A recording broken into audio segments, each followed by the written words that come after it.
जाबिर वॾी ॾुखई ख़बर आहे। ॻाल्हि कर, छा मसइलो आहे? चाकर खान तुंहिंजे घर में घिड़ी तुंहिंजी घरवारी खे मारे वियो। छा इहो सच आहे या मूंखे फासाइण लाइ हुननि कूड़ हलायो आहे? हा कमाल, चाकर खान एतिरो किरियल न आहे जो पंहिंजे पलांद ख़ातिर कंहिं औरत ते गोली हलाईंदो। जाबिर खान, मां पूरी पक करे पोइ मोटियो आहियां।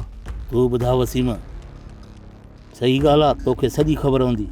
हाँ चाचा जाबिर, यो सच है, चाची मर गई। इश्क बताल में कौन पगी?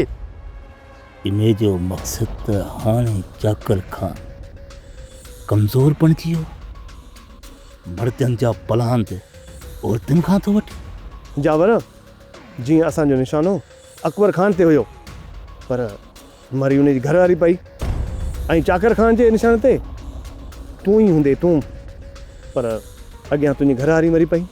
ईअं न हूंदो,